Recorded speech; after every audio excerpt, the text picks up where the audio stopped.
Assalamualaikum warahmatullahi wabarakatuh. Perkenalkan nama saya Muhammad Wahyu Saputra dari program studi agribisnis dengan NIM 04483352. Hari ini kita akan melaksanakan tugas 3 yaitu metode penyuluhan pertanian dengan tugas membuat PPT. Dengan judul pemasaran digital hasil pertanian membuka pasar lebih luas bagi petani.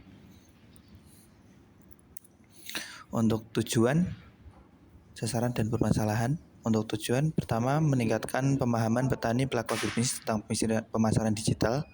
Untuk kedua, mendorong pemanfaatan media sosial dan marketplace untuk menjual hasil pertanian. Yang ketiga, memperluas akses pasar tanpa bergantung pada tengkulak. Untuk sasaran atau audiens, petani dan kelompok tani skala kecil menengah, pelaku usaha agribisnis rumahan. Ketiga, generasi muda tani yang ingin merintis usaha pertanian digital. Untuk masalah saat ini, harga jual rendah karena bergantung pada tengkulak atau pengepul. Yang kedua, minim akses ke pasar yang lebih luas di luar desa. Dan yang ketiga, rendahnya literasi digital untuk promosi dan transaksi daring. Mengapa pemasaran digital itu penting? Pertanian Indonesia menghasilkan komoditas berlimpah, namun sebagian besar petani masih menjual hasil panennya melalui tengkulak dengan harga yang ditentukan sepihak. Internet dan media sosial membuka jalur pemasaran baru. Petani dapat menjual langsung ke konsumen, menjangkau pasar kota, bahkan luar daerah tanpa perantara panjang.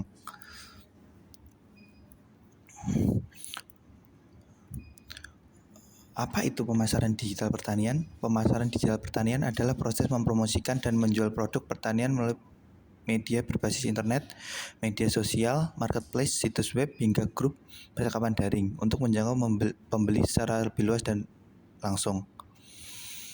Untuk media sosial sendiri ada seperti Instagram, Facebook, TikTok. Kalau marketplace ada Tokopedia, Shopee. Kemudian di grup diskusi bisa melalui WhatsApp dan Telegram. Untuk video edukasi bisa melalui YouTube. Manfaat pemasaran digital bagi petani. Pertama, harga jual lebih baik dikarenakan memotong rantai tengkulak yang panjang sehingga margin keuntungan petani meningkat. Untuk yang kedua, jangkauan pasar lebih luas.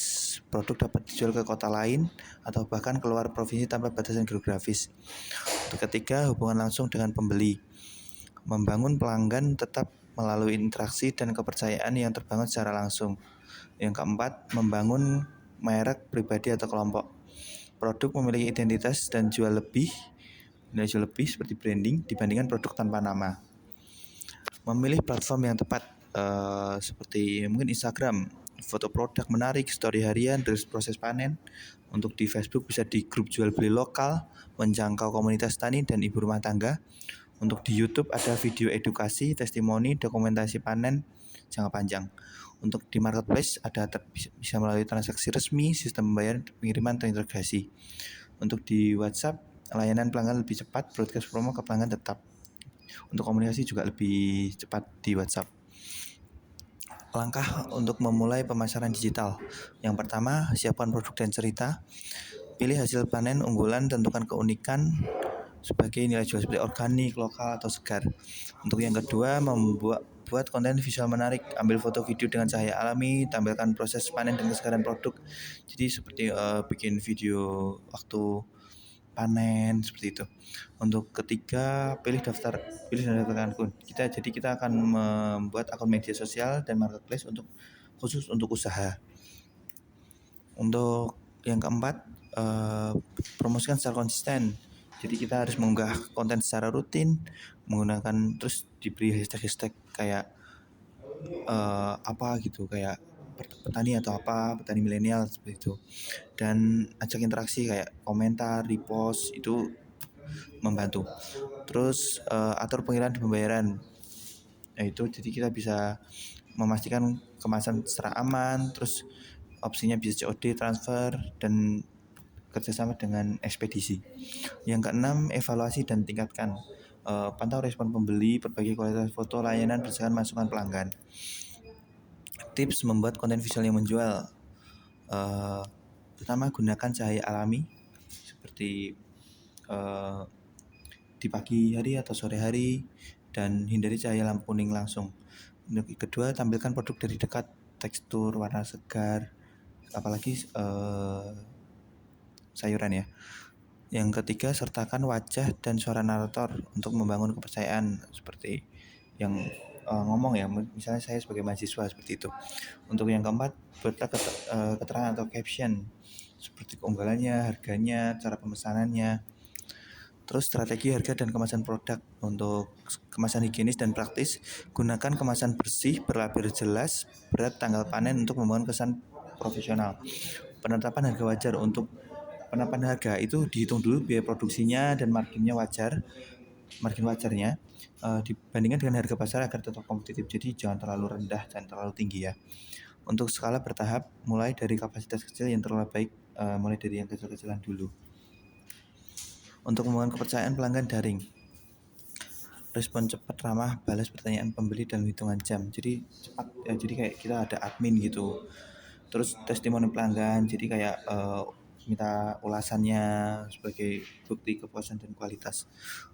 Dan konsistensi kualitas itu untuk menjaga mutu produk tetap sama setiap pengiriman agar pelanggan kembali membeli.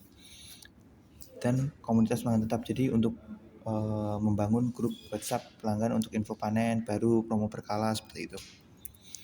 Tantangan dan solusi, mungkin untuk tantangannya ya, ada sinyal internet terbatas di desa. Di desa itu mungkin sinyal internet itu agak susah ya, tapi untuk di zaman sekarang udah ada wifi dan lain-lain ya. Tapi untuk yang masih susah itu bisa memanfaatkan ketika kita berkunjung ke tempat yang agak kota atau yang agak ramai lah itu. Untuk ya, nah ini mungkin para petani-petani ya kurang percaya diri tampil di video. Itu mungkin bisa rutin kalau para petani itu biasa ngomong-ngomong di depan itu sebenarnya sama aja, cuman bedanya kita direkam aja. Terus untuk biaya pengiriman di lain hal, nah itu tuh bisa diakali dengan pemilih ekspedisi lokal yang terdekat. Mungkin ya yang dekat-dekat itu masih bisa mungkin kirim-kirim sendiri ya, itu lebih murah juga sebenarnya. Takut produk tidak laku terjual, nah itu bisa dimulai dari skala kecil dulu, manfaatkan testimoni awal untuk membangun percayaan bertahap. Inspirasi, oke. Kelompok tani naik kelas digital. Banyak kelompok tani lokal kini berhasil menjual hasil panen melalui akun Instagram. Ya, sebenarnya ini itu beberapa kelompok tani udah mulai ya, apalagi yang diisi oleh milenial itu.